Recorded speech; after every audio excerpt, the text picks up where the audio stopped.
Everyone very good evening. Government scope के एक नए वीडियो में आप सभी का स्वागत है। तो आज मैंने बीपीएससी की एक विजिट भी की थी, तो उसकी भी जानकारी वीडियो के लास्ट में दूंगा। लेकिन सबसे पहले जान ले कि जो 2/2017 पे जो हाई कोर्ट ने जो निर्णय दिया था उसके रिएक्शन में कुछ आरसीडी ने किया है, उसी को मैं आज दिखाना चाह रहा हूँ। तो ये आरसीडी का ऑफिशियल वेबसाइट है। यहाँ पे देखिएगा सीरियल वाइज काफी सारे नोटिफिकेशन नोटिस आए हुए हैं इनके नोटिस डैशबोर्ड पे। तो हम लोग एक एक करके समझेंगे क्या है नोटिस और क्या जानकारी मिल पा रही है। तो जैसा कि आप देखिएगा यहाँ पे सबसे पहला जो नोटिस आया था वो नोटिस आया है ये वाला सबसे पहला नोटिस था। इसमें 5 लोगों को डॉक्यूमेंट वेरिफिकेशन के लिए बुलाया गया था, उनके डॉक्यूमेंट के सत्यापन के लिए 9/9/2025 को। तो इसमें उनसे कुछ सर्टिफिकेट्स मांगे गए थे। ये वही सब है जिन्होंने केस किया था। अगर आप ध्यान में देखेंगे तो ये स्नेही कुमारी वही है जिनके थी में केस हुआ था। ये पिटिशनर थी और इनका सिलेक्शन अब हुआ है। तो सबसे पहले इनका डॉक्यूमेंट वेरीफाई हो रहा था, बाकी सबका तो ऑलरेडी डॉक्यूमेंट वेरीफाई हो रखा है, तो उनको डायरेक्ट ज्वाइनिंग लेटर मिलेगा, लेकिन इनका पहले डॉक्यूमेंट सत्यापन होगा।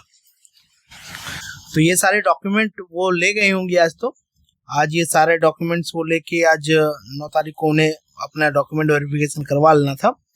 दूसरी ये जो नोटिस है 8/9/2025 की, इसमें दीपेश कुमार उप सचिव उन्होंने भेजा है अपर मुख्य सचिव ग्रामीण कार्य विभाग को, और उसमें यही केस का जिक्र करते हुए उन्होंने बताया है कि भैया कुछ लड़कों या लड़कियों का सिलेक्शन हुआ है, आप उसे ज्वाइनिंग लेटर दें। और ये सारे लड़के लड़कियों का सिलेक्शन लिस्ट है जिनका आरडब्ल्यूडी में आरडब्ल्यूडी में रूरल वर्क डिपार्टमेंट में हुआ है, उन सबका ये लिस्ट था। इन्होंने जो भेजा है उसकी पूरी जानकारी है।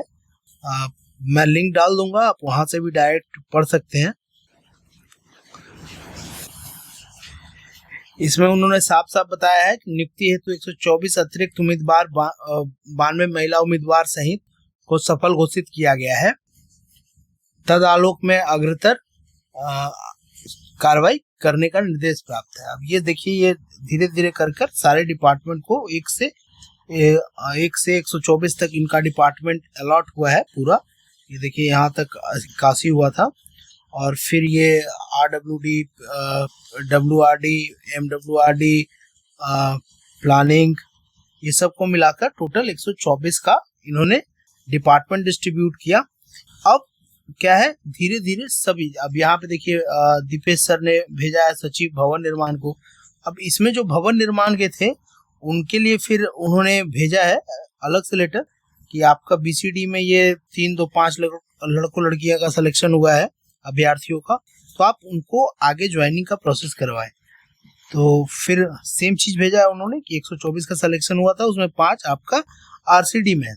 फिर ये 78/24 में उन्होंने प्रधान सचिव जल संसाधन विभाग को भेजा है, और उसमें उन्होंने कहा है कि टोटल आपके 26 कैंडिडेट हैं जो सिलेक्टेड हुए हैं डब्ल्यूआरडी में, आप उसकी ज्वाइनिंग की कार्रवाई आगे करें। और सेम उसके साथ वो माननीय उच्च न्यायालय का निर्देश लगाते हुए 124 का वो दिया है कि इस अभ्यर्थियों को ये डिपार्टमेंट अलॉट हुआ है। फिर 78/25 में देखिएगा तो उन्होंने लोक स्वास्थ्य PHED को दिया है। उसमें उन्होंने 2 सिलेक्शन हुआ है PhD में, तो उनका भी उन्होंने लिस्ट भेजा है। ठीक है, सिमिलर वे में उन्होंने फिर से अटैच किया है उच्च न्यायालय का आदेश। आगे जब बढ़ेंगे तो 78/26 में देखेंगे कि इन्होंने प्रधान सचिव योजना एवं विकास विभाग यानी प्लानिंग को दिया है। उसमें उन्होंने सबसे ज्यादा सीट 41 सीट एलोकेट किए हैं। इन 41 अभ्यर्थियों के लिए उन्होंने लेटर भेजा है कि आप इनकी ज्वाइनिंग की व्यवस्था जल्द से जल्द करिए, क्योंकि उन्हें 10 तारीख तक ज्वाइनिंग देना है और 12 तारीख को कोर्ट में फिर से पेशी है। सबसे बड़ी बात है, तो ये 12 को सब कुछ काम करके ही उन्हें जाना है। आगे देखिएगा तो 78/27 में इन्होंने माइनर इरिगेशन को दिया है। माइनर इरिगेशन में कुल 24 कैंडिडेट है। इन 24 के लिए उन्होंने माइनर इरिगेशन के लघु जल संसाधन विभाग के प्रधान सचिव को दीपेश सर ने लेटर लिखा है और उसमें माननीय उच्च न्यायालय का भी उन्होंने लेटर को अटैच किया है। अब एक चीज इसमें आप याद रखिएगा, ध्यान दीजिएगा थोड़ा सा। यहाँ पे एक पीएचडी का मैटर था जहाँ पे 2 कैंडिडेट पीएचईडी का सिलेक्शन हुआ है। एक सेकंड में दिखा रहा हूँ आपको, कहाँ गया, ये वाली। तो अभी जो हमारा रिसेंट एग्जाम पीएचडी का हुआ था, पीएचडी का, तो उसमें अगर ये 2 सीटें घटती हैं तो हमारा ये जो 29/2025 है, इसमें सीटें घटने की पूरी आसार हैं। अगर यहाँ पे जो रिजल्ट आए पीएचडी का और उसमें सीटें ना घटे और इनका सिलेक्शन भी हो गया, तो हम लोग मान लेंगे कि 29/2025 में भी कोई सीटें नहीं कटेगी। ये पहले से एडजस्टेड है या फिर सीट को बढ़ाकर वो एडजस्ट कर रहे हैं, उसमें कोई मैटर नहीं है। हमारा जो विज्ञापित सीटें हैं, सिंस वो विज्ञापन में ही लिखा रहता है कि सीटें घट भी सकती हैं और बढ़ भी सकती हैं, तो वो अपने अंदरूनी इंटरनल कर वो बढ़ा ले सीटें और वहां पे इन सबको एडजस्ट कर ले। तो आगे चलते एक इम्पॉर्टेंट चीज ये भी था, देखिएगा इसको ध्यान में देते हुए, यहाँ पे आइएगा। लेटर नंबर 78-27 हो गया। ये वाला लेटर एक ध्यान दीजिएगा। इसमें क्या है, पथ निर्माण विभाग जो आरसीडी है, उन्होंने एनओसी दिया है कि ने जो पहले से पीएचईडी में जिनका पीएचडी में सिलेक्शन हो गया है और वो अभी कार्यरत थे संविदा में एई के पोस्ट पे आरसीडी में, तो उन्होंने दिया है। देखिए आप एक बार इसको पढ़ लिया जाए तो ज्यादा बेटर आपको समझ आएगा। पथ निर्माण विभाग बिहार पटना के नियंत्रणाधीन कार्यरत निम्नांकित सहायक अभियंता संविदा को बिहार लोक सेवा आयोग द्वारा आयोजित विज्ञापन संख्या 32/2024 में सहायक अभियंता सैनिक के पद पर अंतिम रूप से चयन के उपरांत लोक स्वास्थ्य अभियंत्रण विभाग में नियुक्ति हेतु दस्तावेज सत्यापन के लिए अनुमति अनापत्ति प्रमाण पत्र दिया गया। अब इससे ये भी चीज जाहिर होगी, देखिए कुल 23 सीटें यहीं से चली गई, जो पीएचडी के जिन्होंने भी दिया है एग्जाम और वो उम्मीद कर रहे हैं, तो 32/2024 में 23 सीटें तो यहीं से चली गई। अलग अलग डिपार्टमेंट में आप एक बार सर्च कर लीजिएगा, जैसे माइनर इरिगेशन में भी होगा आपका, डब्ल्यूआरडी में भी होगा, बीसीडी में भी होगा, तो आप एक बार चेक कर लीजिएगा तो वहीं से पता चल जाएगा कि कितने संविदा कर्मियों का सिलेक्शन हो रहा है। सिमिलर वे में जब 29/2025 का भी रिजल्ट आने लगेगा ना, तो उससे पहले ये सारे लिस्ट निकलेंगे जहाँ पे एनओसी जो डिमांड करेंगे लड़के अभ्यर्थी जो पहले से ही काम कर रहे हैं, तो हर एक डिपार्टमेंट अपना अपना एनओसी इसी तरह जारी करेगा, क्योंकि थोक भाव में जाएगा, कहीं 10 जाएगा, कहीं 20 जाएगा, कहीं 30 जाएगा, तो मतलब सबको जाना ही है, सिंपल सा बात है।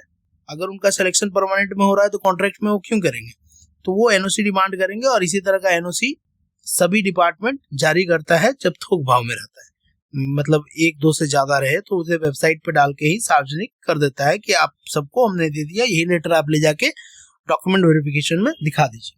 अब बात करते हैं अपना 29/2025 और पहले तो बात कर ले 2/2017 का।